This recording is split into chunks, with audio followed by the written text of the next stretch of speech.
Assalamualaikum, tuan-tuan yang dah masuk, bagi tahu tuan-tuan berada di mana dan line di tempat tuan-tuan clear ataupun tidak. Jemput masuk, kita tunggu sekejap sementara tunggu kawan-kawan kita yang lain masuk, insyaAllah. Hari ini kita baca ayat 16 tuan-tuan dari surah Yasin. Yang tak bawa Quran, tak ada Quran di tangan pun tak apa, sebab nanti kita akan share kita akan share skrin yang sama. Okey. Jemput masuk.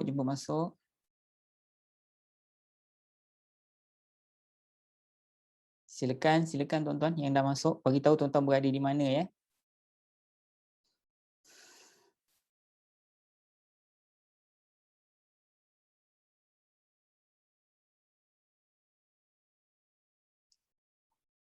Silakan jemput masuk.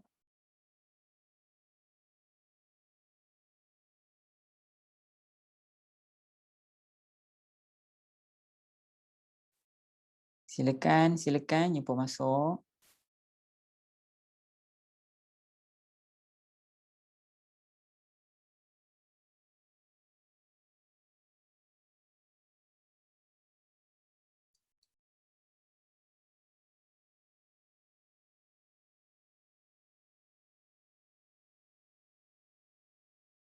Jemput masuk tuan-tuan, jemput masuk. Silakan. Bagi tahu tuan-tuan berada di mana. Yang mana baru masuk tu, tolong bagi tahu tuan-tuan berada di mana dan line kita clear ataupun tidak ya. Sekejap lagi kita start. Ayat 16 daripada surah Yasin. Nanti kita tengok apa yang kita boleh ambil daripada ayat tersebut dan kita bahaskan tentang teknikal insya-Allah. Silakan. Tuan-tuan yang dah mula masuk tu boleh ke kalau saya minta tolong tuan-tuan nanti pada pertemuan kita akan datang kan, insyaAllah kita kalau besok hari Rabu kan, hari Rabu kita tak ada pertemuan untuk surah Yasin, tapi hari Rabu saya akan live bersiaran di Radio IKIM. Tuan-tuan bolehlah ke Radio IKIM ramai-ramai, tapi program tu bukan pukul 6, program tu pukul 3.10 atau 3.15 dia akan bermula insyaAllah. So nanti kita jumpa di sanalah live. So besok kita tak ada perbahasan surah Yasin. Tapi kalau di IKIM ni kita bahaskan surah Al-Humazah. Al-Humazah. Kita dah ayat pertama, kedua dah lepas, mungkin besok ayat yang ketiga insya-Allah. So kita tengok apa yang Allah Taala nak sampaikan pada kita. Tapi perbahasan kita tak jauh beza dengan apa yang kita bahas hari inilah. Kita bahas tentang ayat tu, makna dia dan apa penafsiran dia sikit-sikit. Begitu juga kemudian di ujung tu kita ada teknikal dan kita ada jawapan kuis, soalan kuis di sana. Dan ramai pelajar-pelajar kita yang memang selalu join juga. Antaranya Puan Sharifah Kasim, ramai Puan Abang Ahmadul Yusof selalu join kita dekat surah, dekat dekat program tersebut. Sebab apa tahu? Sebab kita selain daripada tuan-tuan boleh dengar melalui radio, kita boleh follow di FB IKIM juga kan, IKIM FM. So sebab tu saya tengok nama-nama yang familiar di sana ada juga menyertai program kita di sini. Saya nak ajak tuan-tuan nanti cuba, kita hari Khamis kita ada pertemuan seperti biasa macam ni pukul 6 petang ni. Saya nak ajak tuan-tuan, minta tolong tuan-tuan ajak seorang aja kawan tuan-tuan pun okey. Jom kita dengar Ustaz Nasar pukul 6. At least dapatlah apa yang kita bahas kan. Sekurang-kurangnya kan. Satu orang ajak seorang, kalau kita ada 30 orang dah jadi 60 orang. Kalau tuan-tuan hari tu ada 40 orang, dia dah jadi, kalau hari ni ada 40 orang, dia dah jadi 80 orang kan. Jadi kita double up, seorang ajak seorang. So tuan-tuan, insya-Allah kita mulakan majlis dengan sama-sama membaca Ummul Kitab. Mudah-mudahan Allah tambah hidayah kita bersama-sama dan Allah mudahkan kita untuk memahami ayat-ayatnya insya-Allah. Al-Fatihah. A'udzubillahi minasyaitonirrajim. Bismillahirrahmanirrahim. Alhamdulillahirabbil alamin. Assalatu wassalamu ala asyrafil anbiya'i wal mursalin wa ala alihi wa sahbihi ajma'in. Allahumma arhamna bil Qur'an waj'alhu lana imama wa nura wa hudan wa rahmah. Alhamdulillahirabbil alamin. Assalatu wassalamu ala asyrafil anbiya'i wal mursalin wa ala alihi wa sahbihi ajma'in. Allahumma arhamna bil Qur'an waj'alhu lana imama wa nura wa hudan wa rahmah. Allahumma dzakkirna minhu ma nusina wa 'allimna minhu ma jahilna warzuqna tilawatahu ana al-laili wa atrafan nahar waj'alhu lana hujjatan ya rabbal alamin walhamdulillahi rabbil alamin. Bismillahirrahmanirrahim. Allahumma ftah alaina hikmataka wa anshur lana min khazaini rahmatika ya arhamar rahimin. Allahumma rabbana shrah lana sudurana wa yassir umurana wahlul 'uqdatam min alsinatina yafqahu qawlana. Amma ba'd. Baik, tuan-tuan dan puan-puan yang dirahmati Allah sekalian, seperti mana yang saya sebut tadi, insya-Allah kita akan bahaskan ayat yang ke-16 daripada surah Yasin ya. So kita tengok apa makna ayat tu, bagaimana sedikit penafsiran dan apa sebenarnya yang Allah Taala nak daripada ayat tersebut, dan kita masuk hal yang berkaitan dengan teknikal ya. Tuan-tuan yang tak ada Quran di tangan pun tak apa, sebab nanti melalui kita punya ni skrin ni kita boleh share skrin yang sama . So ayat ni kita bahaskan hari ni ayat dia. Qalu rabbuna. Qalu rabbuna. Nanti saya besarkan tuan-tuan ni. Ambil fokus kat sini saja. Saya baca, tuan-tuan puan-puan simak ya. A'udzu billahi minasyaitonir rajim. Qalu rabbuna ya'lamu inna ilaikum lamursalun. Qalu rabbuna ya'lamu inna ilaikum lamursalun, kata Allah. Ni ayat yang ke-16, tengok ayat 16 ni. Qalu mereka telah berkata, rabbuna ya'lamu, rabbuna Tuhan kami, ataupun Tuhan kamilah Tuhan kita, ya'lamu dia mengetahui, inna sesungguhnya kami, ilaikum terhadap kamu, lamursaluna sebagai orang-orang yang diutus, ataupun kami adalah orang-orang yang diutus kepada kamu ataupun untuk kamu. Ni ayat ni. Cuba kita tengok apa yang ada dekat dalam ayat ni. Yang pertama ialah qalu, mereka telah berkata. Rabbuna. Rabbuna ni ada dua kalimat tuan-tuan. Rabbu Tuhan, na kita atau kami. Mereka telah berkata, Tuhan kami dia mengetahui, dia lebih mengetahui. Inna sesungguhnya kami ilaikum kepada kamu ataupun terhadap kamu, lamursalun benar-benar adalah merupakan orang yang diutus. Okey tuan-tuan, ayat ni sebenarnya adalah sambungan daripada ayat yang sebelum ini kan. Kita dah bahaskan ayat sebelum ini, ayat yang ke-15 Allah menyebut qalu ma antum illa basyarun misluna. Orang kampung kata apa tahu? Tidaklah kamu ini sesiapa pun melainkan merupakan manusia biasa macam kami juga. Ini kata-kata dari orang kampung tahu. Wa ma anzalar rahmanu min syai'in. Tidaklah Tuhan itu yang Maha Pemurah menghantar apa-apa pun. In antum illa takdzibun. Tidak lain kamu ini adalah merupakan pendusta belaka. So tuan-tuan, dalam konteks saat ini Allah menjelaskan pada kita apabila Rasul itu datang kepada kampung ataupun negeri tersebut, ahli negeri tersebut tidak mahu menerima mereka. Tidak mahu menerima mereka satu hal, malah mereka menuduh para rasul itu sebagai pendusta. Kata mereka, Tuhan yang Maha Pemurah itu tidak turunkan apa-apa pun. Kamu ni semua pendusta belaka. Sedangkan para rasul itu datang dengan membawa ajaran yang benar. Kemudian Allah sambung, itu ayat yang kita bahaskan hari ini. Allah sebut qalu, para rasul itu menyebut qalu, mereka berkata, para rasul itu berkata, Rabbuna, Tuhan kami, ya'lamu, dialah yang mengetahui, sesungguhnya kami ini terhadap kamu adalah orang-orang yang diutus. Kami bukan pendusta, wahai penduduk kampung. Kami bukan pendusta, wahai penduduk negeri ini kan. Kami ini sebenarnya adalah terhadap kamu merupakan orang-orang yang diutus oleh Allah. Baik tuan-tuan, apalah yang boleh tuan-tuan ambil daripada ayat ni? Nampak macam ayat ni simple je kan. So sebelum ni tuan-tuan baca, kita baca kan. Tapi sebenarnya apa yang Allah Taala nak daripada ayat tersebut? Ada beberapa perkara tuan-tuan. Sekarang ni tuan-tuan boleh letakkan diri tuan-tuan sebagai orang kampung, dan tuan-tuan boleh letakkan diri tuan-tuan sebagai pendakwah yang datang. Ayat ni menceritakan tentang bagaimana pendakwah itu bagaimana pendakwah itu respon selepas daripada dia ditolak oleh orang kampung tersebut. Itu yang paling penting sekali.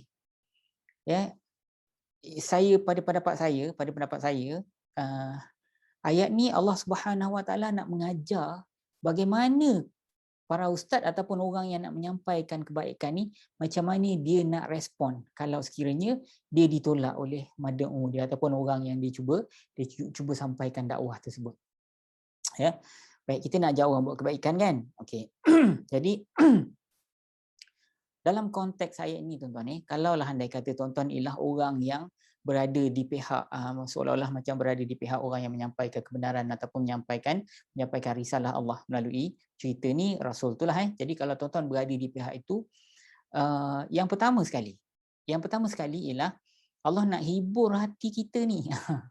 Tuan-tuan, kalau kita ditolak sedangkan kita membawa sesuatu yang benar, dia punya pahit dia tu kita tak tahu nak cakap macam. Kita nak selamatkan orang tapi kita ditolak. Tuan-tuan boleh bayang tak macam mana bapa kepada Nabi Nuh AS nak selamatkan anak dia. Dengan rasa kasih sayang, panggil ajak kan, masuklah dalam kapal. Tapi anak dia tolak ajakan bapa dia, dan kemudian bapa dia tengok macam mana anak dia tu ditenggelamkan oleh apa kita panggil, oleh ombak tersebut. Jadi kalau andai kata tuan-tuan orang yang membawa kebenaran, tuan-tuan tahu apa yang tuan-tuan bawa ini benar, tapi apabila tuan-tuan ditolak mentah-mentah oleh orang yang sepatutnya menerima ajakan tuan-tuan, pedih dia lain tuan-tuan. Kepedihan dia tu kalau kalau tuan-tuan tak tak pernah rasa, mungkin tuan-tuan tak tahu. Tapi kalau tuan-tuan jenis orang yang pernah rasa, pernah cuba nak bawa satu kebaikan kan, dan tuan-tuan tahu benda tu benar, tapi tuan-tuan ditolak, dia pedih tu. Susah tuan-tuan susah. Pedih dia tu sangat pedih. Malam-malam kita tak boleh tidur. Jadi ini sebenarnya ialah salah satu daripada cara Allah nak menghiburkan orang-orang yang dakwahnya ditolak walaupun dakwahnya itu benar. Jadi caranya ialah kita jangan kecewa. Kalau andai kata kita dah buat semampu mungkin, sebaik mungkin, kita jangan kecewa. Sebab apa? Sebab hidayah itu milik Allah. Tapi ada syaratnya lah. Syaratnya ialah kita kena buat sebaik mungkin. Kita kena buat semampu mungkin, tapi akhirnya kita ditolak. So apa yang kita boleh buat melainkan serahkan perkara tersebut kepada Allah. Apa kata para rasul tersebut? Cuba tuan-tuan tengok.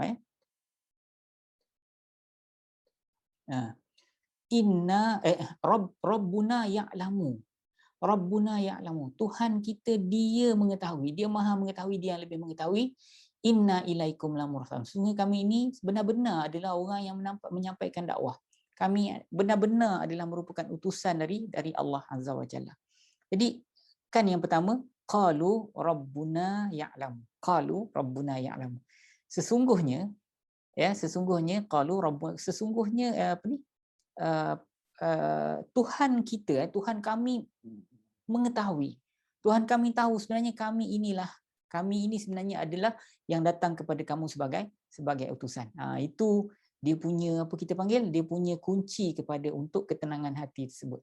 Kita cuba sebaik mungkin, lepas tu tiba-tiba kita tidak diterima. Jadi kuncinya ialah niatkan dalam hati, Allah lah yang tahu kita ni sebenarnya adalah para rasul. Mereka tu sebenarnya tak tahu. Itu yang pertama. Okey, yang kedua. Yang yang paling penting tuan-tuan, yang paling penting sekali, akhlak sebagai pendakwah harus dijaga, wajib dijaga, wajib dipertahankan. Kalau tuan-tuan ditolak oleh orang yang menolak atas apa alasan sekalipun, akhlak tuan-tuan sebagai orang yang menyampaikan risalah Allah ni, yang itu yang nombor satu sekali yang paling wajib dijaga tuan-tuan. Adakah kerana tuan-tuan ditolak, tuan-tuan nak apa kita panggil lah, nak gadaikan ke tuan-tuan punya akhlak ni? Tuan-tuan nak layan ke? Penolakan dibuat selalunya bukan dengan cara yang baik tuan-tuan. Bukan dengan cara yang baik. Kadang-kadang kita ditolak oleh orang masjid, kadang-kadang kita ditolak oleh orang surau. Banyak kes-kes macam tu. Kadang-kadang kata-kata yang dikeluarkan tu ialah satu kata-kata yang kata-kata yang tak sepatutnya dikeluarkan. Tak kenal lagi saya siapa. Yang tu tanya dengan sahabat-sahabat kita yang pernah kenal kita. Tak tahu saya siapa. Saya ni padahal tak ada apa pun. Cara dia bercakap tu, ialah bila diberi jawatan, jawatan bukan apa pun sangat. Jawatan kuasa surau je pun, bukan surau besar. Kadang jawatan kuasa masjid pun bukan masjid negeri pun. Masjid daerah pun tidak, masjid kampung. Tapi bila jawatan tu diberikan, dia rasa macam apa? Dia rasa adalah yang dia rasakan. Jadi apa yang saya nak sebut, bukan orang yang jahil ni, bukan orang yang mengeluarkan kata-kata yang buruk ni, mereka tak tahu, tapi ini pendakwah yang tahu ni macam mana. Adakah kamu nak layan? So akhlak kena jaga, kita buat sebaik mungkin apa yang kita mampu. Habis kalau kita tak boleh macam ni, tak apalah, tak boleh tu maknanya kita serahkan kepada Allah Azza wa Jalla, kembalikanlah kepada Allah. Kembalikan pada Allah. Allah tahu apa niat kita, apa yang kita nak buat. Dan Allah tahu pun apa niat dia. Mungkin niat dia baik. Sebab dia tak kenal kita. Mungkin dia rasa kita ni datang nak menipu. Dia menolak kita dalam keadaan dia tak ada ilmu. Dia tak tahu apa yang kita buat. Jadi kadang-kadang dalam situasi tersebut adalah perkara-perkara yang berlaku. So apa yang perlu kita buat, tuan-tuan? Kalau tuan-tuan sebagai orang kampung dan tuan-tuan sebagai pendakwah, bagaimana peranan tuan-tuan? Tuan-tuan kena tengok tuan-tuan berada di mana. Jadi di situ yang paling penting sekali akhlak. Akhlak. Jadi Allah Ta'ala nak kita ni sebagai pendakwah supaya bersandarlah kepada Allah. Bersandarlah kepada Allah, kita cuma mampu untuk buat yang terbaik. Tapi sama ada kita berjaya ataupun tidak, itu bukan urusan kita, tuan-tuan. Itu adalah kehendak Allah Azza wa Jalla. Yang penting kau buat yang terbaik. Itu je kerja kau. Rasulullah pun sama. Innaka lan tahdi man ahbabta, kalau tak silap saya ayat dia kan. Antala tahdi man ahbabta, engkau tak boleh bagi hidayah pada siapa yang kau suka, pada siapa yang kau sayang. Walakin Allah yahdi man yasha. Allah Taala itulah yang memberi hidayah kepada siapa yang dikehendaki. Allah Taala sound Rasulullah sallallahu alaihi wasallam, tuan-tuan. Sebab Rasulullah nak sangatlah bapa saudara dia beriman, jadi Allah Taala kata, Muhammad, kau tak mampu nak bagi hidayah pada siapa yang kau sayang. Tapi akulah ataupun Allah lah yang mampu memberi hidayah kepada siapa yang dia suka. Kes ni memang banyak terjadi, tuan-tuan. So, apa yang perlu kita buat? Nombor satu sekali, tolong ingat. Satu, akhlak kita jangan dirosakkan oleh orang yang berakhlak buruk. Orang akhlak buruk, lantak dia. Tapi akhlak kita kena baik. Kita kena buat yang terbaik. Jangan gaduh, tuan-tuan. Jangan gaduh. Kalau andai kata kita dah cuba masuk, tapi dalam keadaan yang kita cuba masuk dalam keadaan yang terbaik. Sebab itu yang paling penting sekali tahu. Yang tu tuan kena bijak. Tapi sebijak mana pun kita, akhirnya kita kembali kepada Allah juga. Rasulullah tu apa yang tak bijaknya Rasulullah tu? Lengkap sebagai seorang manusia yang sempurna. Kalau tidak, masa kan Allah lantik dia menjadi seorang nabi kan? Dia pun ada waktu-waktu tertentu dia ditolak oleh orang-orang yang belum diberi hidayah oleh Allah Azza wa Jalla. Apatah lagi kita, betul ke tidak? So kita cuma boleh berdoa supaya satu hari nanti mereka akan menerima ajakan daripada ustaz yang lain. Mungkin kita tak mampu, tuan-tuan. Bukan semua benda kita tahu. Kadang-kadang ada jenis orang di tempat tersebut dia tak suka orang macam kita datang.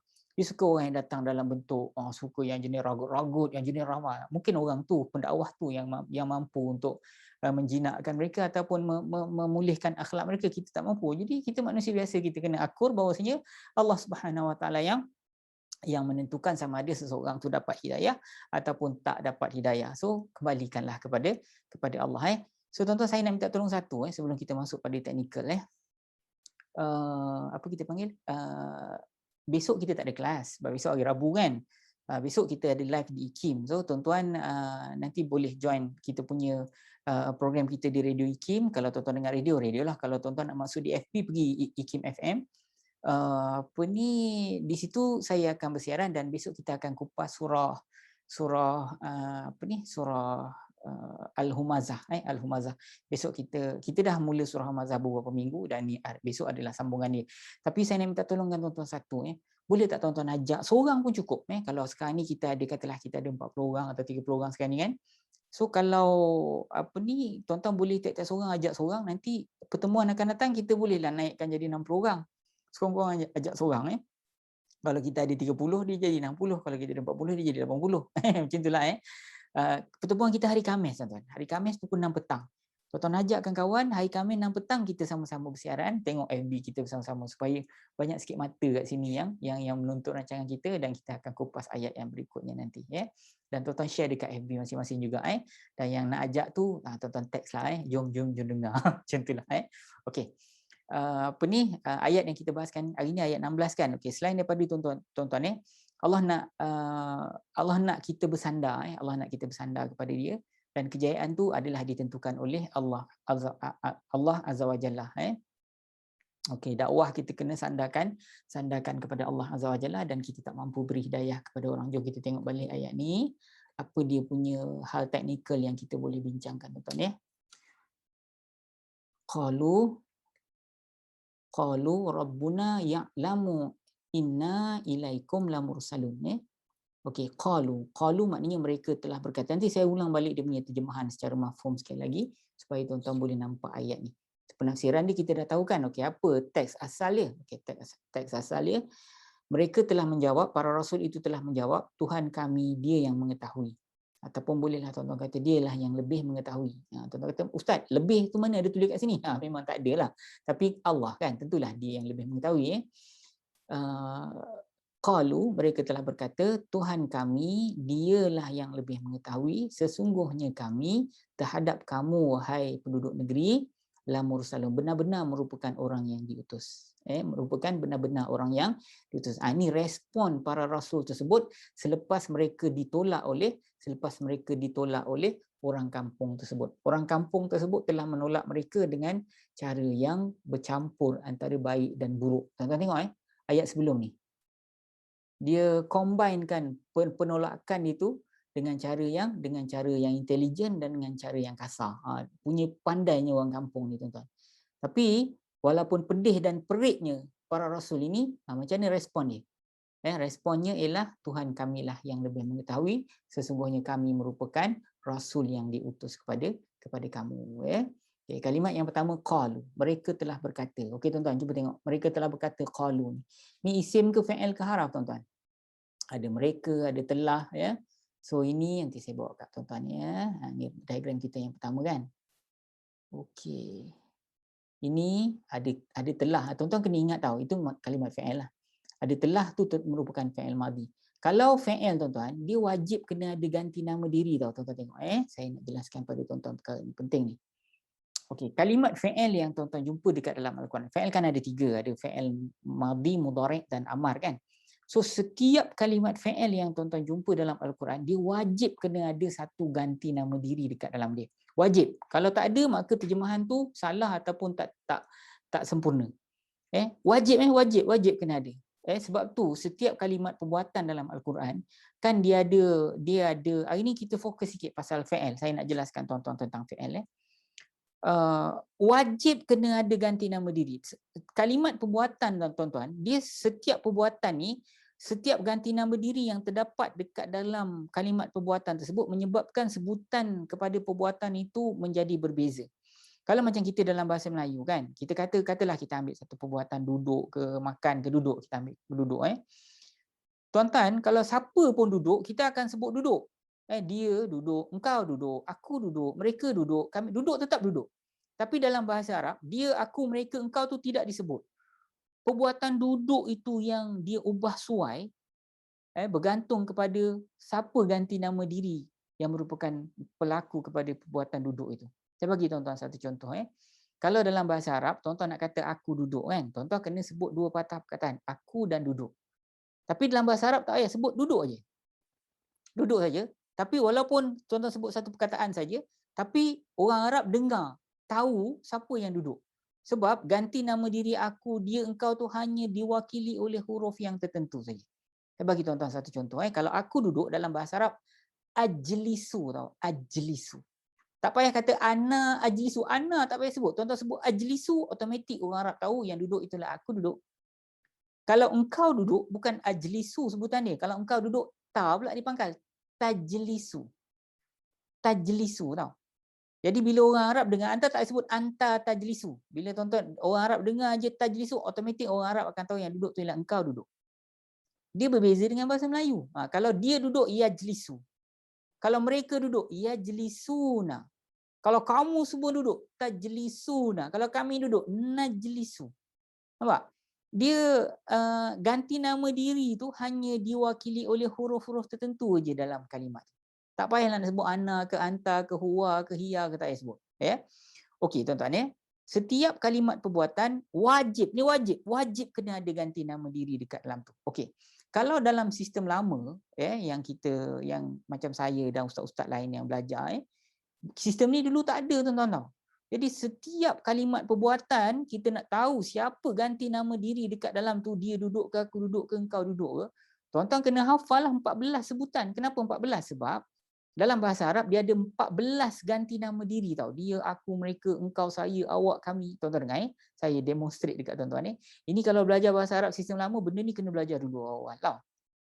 First kali ustaz suruh hafal.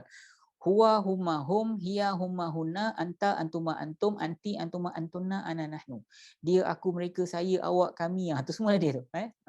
Jadi dia ada 14 sebutan. Jadi disebabkan ganti nama diri dalam bahasa Arab ada 14 sebutan, maka Setiap kalimat perbuatan tu dia ada 14 sebutan, tapi sebutan dia agak standard lah.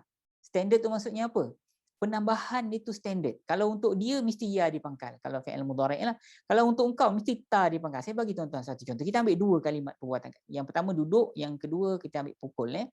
Okey. Dalam bahasa Arab, kalau dia duduk, yajlisu. Kalau dalam bahasa Arab, dia pukul, yadribu. Nampak? Ya di pangkal, ujung tu kena baris depan. Kalau dia berkata, yaqulu, ya di pangkal dan baris depan juga di hujung. Kalau dia makan, yaqulu, ya di pangkal, dia punya penambahan tu standard. Kalau engkau makan, dia makan, penambahan dia standard, tuan-tuan. Jadi benda tu yang diwajibkan untuk pelajar-pelajar menghafal, dan hafalan itu wajib sebab apa? Sebab wajib kena tahu apa ganti nama diri dekat dalam kalimat perbuatan tu. Kalau tuan-tuan tak tahu apa ganti nama diri dekat dalam tu, macam mana tuan-tuan nak faham ayat tu? Kata dalam ayat tu, masuk neraka, masuk syurga. Yang pertama tu, engkau masuk neraka. Yang kedua, aku masuk syurga. Contohlah, contoh tuan-tuan. Kita semua masuk syurga, insyaAllah. Ni katalah kita cakap dengan seseorang. Dalam ayat tu kita baca kan, aku masuk syurga, engkau masuk neraka. Tapi kalau dalam bahasa Melayu, dua-dua masuk tau. Anta dengan ana tu dia tak tulis. Jadi ni siapa masuk neraka, siapa masuk syurga. Macam mana tuan-tuan nak tahu? Jadi sebab tu tuan-tuan mesti kena tahu apa ganti nama diri dalam masuk yang pertama dan apa ganti nama diri dalam masuk yang kedua. Jadi sebab tu wajib kena hafal masa sistem tu lah. Sebab nak tahu apa ganti nama diri dalam kalimat perbuatan tersebut. Tuan-tuan faham tak maksud saya? Okay, dalam sistem yang tuan-tuan guna, sistem Al-Furqan ni yang saya ajak tuan-tuan join ramai-ramai ni, tuan-tuan tak payah tuan-tuan tak payah hafal 14 sebutan, tapi tuan-tuan akan tahu apa ganti nama diri dalam kalimat perbuatan tersebut. Tuan-tuan balik, kita balik dekat ayat kita ni. Saya nak tanya tuan-tuan, apa ganti nama diri dekat dalam kalimat yang sedang kita bahas sekarang ni? Okay, katalah kita tengah bahas ni kan tadi, qalu ni kan. Okey, tengok ni qalu. Qalu maknanya mereka telah berkata. Okey, apakah ganti nama diri dalam qalu? Dalam ganti nama diri dalam qalu ni ialah hum ataupun mereka. Apa ni? Mereka. Jadi tuan-tuan tak payah pun hafal qalu, qala, qulta, qultum, tak payah hafal. Automatik tuan-tuan tahu dalam ni ustaz ada mereka. Nampak ke tidak? Macam mana abang boleh tahu? Saya bacalah ustaz punya terjemahan dalam kamus Al-Furqan ni. Sebab tu saya nak tuan-tuan semua download kamus Al-Furqan ni, faham tak? Jadi tuan-tuan terus tahu setiap kalimat perbuatan, terus tuan-tuan boleh detect tu madhi ke mudhari'. Ni ada telah kan? Automatik tuan-tuan tahu dia merupakan kalimat fi'il madhi. Tapi kalau tuan-tuan masuk kelas Al-Furqan, kita akan jelaskan tahu macam mana secara teknikal dia tuan-tuan akan tahu. Katalah kalimat tu kalimat fi'il perbuatan kan, tu fi'il madhi. Macam mana awak tahu fi'il madhi bang? Sebab dalam tu ada telah ustaz. Okey. Sekarang ni kalau fi'il, abang pindahkan diagram yang kedua. Itu pun tuan-tuan akan diajar. Tuan-tuan kena cari jantina, jumlah dan ganti nama. Okey, qalu. Jantina kalimat qalu itu muzakkar ke muannas? Ustaz, jantina kalimat qalu ialah muzakkar. Kenapa muzakkar? Sebab dia tidak ada P dekat dalam kurungan dan tidak ada ta marbutah di hujung. Itu kita akan jelaskan pada tuan-tuan.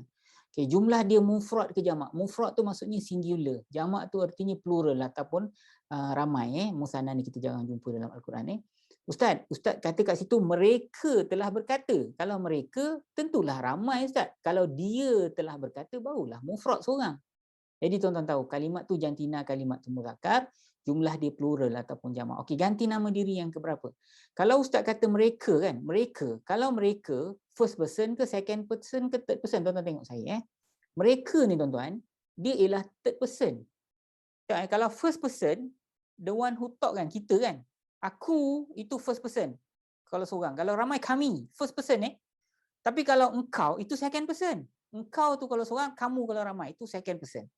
Tapi kalau ghaib ataupun orang yang kita ngumpat dia tak ada kat sini tau. Kita ngumpat dia dia sama ada dia kalau seorang. Kalau ramai is mereka, nampak tak? Mereka. So dia ialah third person tuan-tuan. So qalu mereka telah berkata, mereka is third person. Kita balik-balik dekat dalam kita punya diagram ni ya. Okay, ini saya nak bagi tuan-tuan faham fi'il ni dan saya nak tunjuk macam ni kita jelaskan pada tuan-tuan. So sebenarnya dia ialah third person. Jadi bila tuan-tuan third person, kita nak cari ganti nama diri dekat dalam tu kan. Okey. Bila dia dekat third person, kita pergilah dekat third. Kalau tuan-tuan kata ustaz, kamu telah berkata, kamu second person ustaz, kat sinilah. Ataupun kami telah berkata ustaz, kami kat sinilah, first person lah. Tapi ni tuan-tuan jumpa tadi qalu mereka telah berkata third person. So pergilah third. Kalau second, pergilah second. Kalau first, pergilah first. Dia third kan, pergi third. Tadi tuan-tuan kata mereka telah berkata tu muzakkar ke muannats jantina dia. Ustaz kata ustaz tak ada P, tak ada ta marbutah, muzakkar ustaz. Okey. Nampak? Muzakkar. Okey, tuan-tuan kata tadi mereka telah berkata, mereka tu seorang ke ramai? Tadi ustaz kata mereka tu ramai ustaz, hum. Kalau seorang huwa lah. Kalau hum tu ramai lah. So ganti nama diri tersembunyi dekat dalam qalu ialah hum ataupun mereka. Situlah saya tahu dekat dalam ni ialah hum. Di mana tadi? Ni qalu qalu ni. Qalu rabbuna ya'lamu inna. Kita tahu dekat sini dalam home secara teknikal dia seperti mana yang saya jelaskan pada tuan-tuan. Tapi itu dia punya secara teknikal untuk kita ketahui. Tapi short cara mudah dia, cara ringkas dia, tuan-tuan tengok terus baca dalam ganti nama diri, tuan-tuan terus tahu ustaz ganti nama diri dekat dalam ni tak payahlah kita sibuk nak hafal macam sistem lama, dan kita tak perlu lalu macam mana yang ustaz sebut tadi cari jantina lah, tamar butah lah, jamak lah, third person, second person, tak payah. Nampak kat dalam ni terjemahan terus tahu ustaz dalam tu ada mereka ustaz. Sebab tu saya nak tuan-tuan semua belajar dengan sistem Al-Furqan supaya tuan-tuan boleh buat sa'i benda ni, dan tuan-tuan tak payah nak mengharapkan saya ataupun sesiapa, tuan-tuan pun boleh tahu. Itu secara teknikal. Tuan-tuan pergi tanya ustaz satu dunia pun, kalau qalu tu dia kata ganti nama dalam ni bukan mereka, maknanya dia salah, dia ada masalah. Itu teknikal. Teknikal tidak ada perbezaan antara ustaz. Yang ada perbezaan antara ustaz mungkin hal yang berkaitan dengan terjemahan ataupun penafsiran. Ada orang kata ustaz ni refer kepada para rasul ustaz. Ustaz ni refer, mereka telah berkata mereka refer pada para rasul. Kemudian ada orang kata bukan refer pada para rasul lah. Ini adalah orang-orang sahabat-sahabat Nabi Isa yang dihantar dekat kampung tu. Tu pandangan kedua. Pandangan ketiga bukanlah ini dia yang itu mungkin ada perbezaan pandangan bergantung kepada cerita tu. Tapi secara teknikal tak boleh beza. Secara teknikal ustaz confirm dalam qalu ada hum. Cuma home tu rujuk pada siapa, yang itu mungkin ada, mungkin orang boleh boleh ada perbezaan. Teknikal tak boleh. Kalau orang kata dalam qalu tu bukan home lah, dalam qalu tu ada engkau, orang tu memang ada masalah. Tak kira lah dia ustaz ke siapa ke, dia ada problem. Tuan-tuan faham tak ni maksud saya ni? Ya. Sebab tu saya nak tuan-tuan belajar. Tuan-tuan pergi dekat sekali lagi saya bukan kempen sebab nak suruh tuan-tuan masuk belajar dengan kita sebab bayaran tuan-tuan, itu satu hal lah. Tapi saya nak tuan-tuan semua faham bahasa Arab Al-Quran ni dengan dakik, dengan tepat, dengan very precise tuan-tuan. Sebab dalam program kita secara umum ni kita tak boleh ajar ikut bab. Kita kena ajar ikut ayat pertama, ayat kedua. Jadi pelajaran yang kita nak ajar tu ada susunan dia, belum tentu lagi pelajaran kedua ada dekat dalam ayat yang sedang kita bahaskan, ayat yang ketiga ada dekat dalam ayat berikutnya, perbahasan ataupun tentang nahwu pelajaran keempat ada dekat dalam ayat, tak boleh macam tu. So kita kena ikut ayat. Jadi apa-apa yang ada kat situ itulah rezeki kita. So dalam konteks saya ni rezeki kita inilah perkataan-perkataan yang kita jumpa ni. Ya tuan-tuan ya. Okey. Kemudian Rabbuna ada dua kalimat, Rabbu dengan na. Rabbu maknanya Tuhan, ini merupakan kalimat isim. Ini merupakan kalimat isim biasa. Sebab isim biasa dia boleh tukar-tukar bar. Rabbu, Rabba, Rabbi boleh. Kat sini kita baca Rabbu. Rabbu kenapa? Sebab dia merupakan ni pelajaran peringkat ketiga di mubtada. Kita fokus pada apa? Kita fokus kepada pelajaran pertama dulu sebab kita dah bahas panjang tentang qalu ni tuan-tuan ya. Okey, Rabbu Tuhan, na kami. Tuhan ni dua-dua merupakan kalimat isim. Ini isim biasa tapi na merupakan isim yang ada gelaran dan fungsi. So gelarannya apa? Gelarannya ialah isim ganti nama diri. Jadi kalau dia isim ganti nama diri, dia ganti nama diri kepada siapa? Tuhan kami, dia mengetahui. Tuhan kami. Kami ini rujuk kepada para rasul tersebut yang bertiga yang datang tu. Ya. Kemudian ya'lamu, dia mengetahui. Tengok dia mengetahui. Saya nak tanya tuan-tuan, dia ni rujuk pada siapa? Tapi sebelum tu saya nak tanya tuan-tuan ini kalimat isim ke fi'il ke haraf? Dia tahu, dia mengetahui. Tentulah inilah kalimat fi'il. Betul tuan-tuan kan? Kalau fi'il ni tak ada telah, fi'il apa yang tak ada telah? Dia tentulah merupakan fi'il mudhari'. Betul kan? Dia fi'il mudhari', tak ada telah. Okey, kalau fi'il mudhari', soalan saya yang pertama, ganti nama diri dekat dalam ni apa? Dia ustaz. Dia rujuk pada siapa? So saya nak tanya. Cuba tuan-tuan tengok dia rujuk pada siapa tuan-tuan. Jangan jawab kelam kabut, cuba slow. Mereka telah berkata, Tuhan kami, dia mengetahui sesungguhnya kami terhadap kamu merupakan para utusan. Lagi sekali mereka telah berkata, para rasul itu telah berkata, Tuhan kami, dia mengetahui. Dia tu rujuk pada siapa tuan? Kalau tuan-tuan kata, Ustaz, dia tu rujuk pada Allah, betul. Ustaz, dia tu rujuk kepada Rabbu, betul. Dia tu merujuk kepada Rabb, betul. Nampak? Okey, ada tak apa ni? Ada tak kita sebut dia sebagai maf'ulun bih? Jawapannya tak ada. Okey. Ni fi'il selesai fi'il mudhari'. Kemudian inna ada dua kalimat. Inna sesungguhnya itu ialah kalimat haraf. Dia merupakan haraf penegasan ataupun taukid. Kemudian na, inna ni ada dua kalimat. Yang pertama inna, yang kedua na. Na merupakan kami, dia merupakan isim yang ada gelaran dan fungsi, iaitu isim dhamir, isim ganti nama diri. Sekali lagi saya nak tanya, kalau di isim ganti nama diri dirujuk pada siapa tuan-tuan? Sesungguhnya kami terhadap kamu adalah benar-benar orang yang diutus. Sesungguhnya kami kepada kamu, kami kepada kamu. Kami siapa? Kami tentulah rujuk kepada para rasul tersebut. Betul kan? Okay, ilaikum. Ila ni merupakan kalimat haraf. Dia merupakan haraf jar. Dia ada dekat sini tuan-tuan ya. Dia ada dekat ila. Ila kan? Dia dekat sini. So dia merupakan kalimat haraf, iaitu haraf jar. Kum kamu. Tuan-tuan, kamu ni rujuk pada siapa tuan? Ni isim dhamir, isim ganti nama diri. Ni rujuk pada siapa tuan? Sesungguhnya kami terhadap kamu merupakan orang-orang yang diutus. Cuba tuan-tuan tolong respon dekat kita punya dekat kita punya komen tu. Dengar ini, yang ni saya tak bagi jawapan, saya nak dengar tuan-tuan jawab Mereka telah berkata, Tuhan kami, dia mengetahui. Sesungguhnya kami terhadap kamu merupakan orang-orang yang diutus. Sesungguhnya kami terhadap kamu ni dia sebenarnya rujuk pada siapa? Itu yang saya nak tanya. Tuan-tuan tolong masuk dalam komen nanti betul salah nanti saya bagi tahu. Okey. La mursalun, la ni sungguh ataupun pasti dia merupakan kalimat haraf, dia merupakan haraf taukid, haraf penegasan Ini kalau tuan-tuan belajar peringkat yang kedua, kita jelaskan dia termasuk dalam kelompok haraf penegasan tuan-tuan kat sini. Haraf penegasan dia ada kat sini nampak? Ya, okey, balik dekat ayat kita balik. Mursaluna, orang-orang yang diutus, ini merupakan kalimat isim. Dia tuan-tuan kata, Ustaz ni fi'il. Bukan fi'il tuan-tuan, ini ialah kalimat isim. Orang-orang yang diutus. Okey, macam mana kita kata, Ustaz, utus tu kan kalimat fi'il? Tak, utus tu memang kalimat fi'il. Tapi kalau orang yang bawa utus tu kita panggil postman tau. Itu orang-orang yang diutus ataupun orang-orang yang mengutus, itu bukan fi'il, itu isim. Itu individu yang dihantar tu. Itu rasul rasul postman tu kan dia ialah yang diutus untuk menghantar surat kan. Dia itulah utusan. Dia bukan perbuatan dia menghantar utusan, menghantar risalah berita. Itu kerja dia menghantar. Itu betul. Dia perbuatan. Tapi kalau orang yang menghantar, dia bukan perbuatan, dia ialah kalimat isim, dia individu yang buat kerja hantar surat. Tu beza antara isim dan fi'il. Tuan-tuan tahu tak? Sebab tu saya jelaskan pada tuan-tuan, kita nak tahu isim ataupun fi'il, kita kena tengok daripada dua sudut. Satu dari sudut makna, yang kedua dari sudut teknikal. Ingat tak?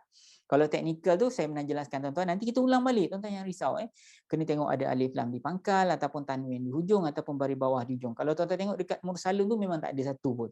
Habis macam ni kita nak tahu dari segi terjemahan. Dia kalau kalimat fi'il, ingat tak saya kata wajib kena ada ganti nama diri. Mana ada mereka utus aku, utus engkau, utus kami, tak ada. Dia orang-orang yang diutus. So dia tak ada ganti nama diri dekat dalam tu.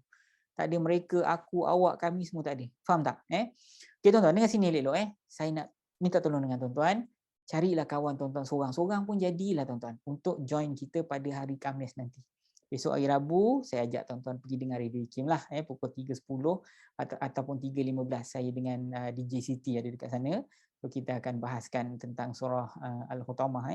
Tapi pertemuan kita untuk surah Yasin ni, untuk ayat kita akan datang, ayat 16 kan, ayat 17 nanti hari Khamis. Tuan-tuan ajak kawan yang ramai, kita join, kita jumpa pada pukul 6 petang macam hari ni. So sekurang-kurangnya tiap-tiap seorang tuan-tuan ajaklah seorang. So biarlah dia seronok nak belajar bahasa Arab Al-Quran, biarlah seronok dia nak faham Al-Quran. Boleh tuan-tuan So apa lagi yang kita nak sebut? Bab yang berkaitan dengan ulul albab ayat tu kita dah bahas kan. Kalau tuan-tuan nak share boleh share. Tapi banyak benda yang kita dah bahas tadi itu adalah benda-benda yang di sebalik ayat tersebut. Kenapa Allah nak sampaikan ayat tersebut pada kita? So saya suruh tuan-tuan letak diri tuan-tuan sama ada tuan-tuan nak jadi macam para rasul tu yang menyampaikan dakwah ataupun tuan-tuan nak jadi orang kampung tu. So apa peranan tuan-tuan di situ? Bagaimana kita nak menjaga peranan kita supaya kita jadi orang yang Allah Taala redha. So terima kasih tuan-tuan. So tuan-tuan yang nak belajar dengan Al-Furqan pergi ke type saya berminat dah hantar ke 019 511 9000 insya-Allah. So kita jumpa di lain pertemuan. Assalamualaikum warahmatullahi wabarakatuh.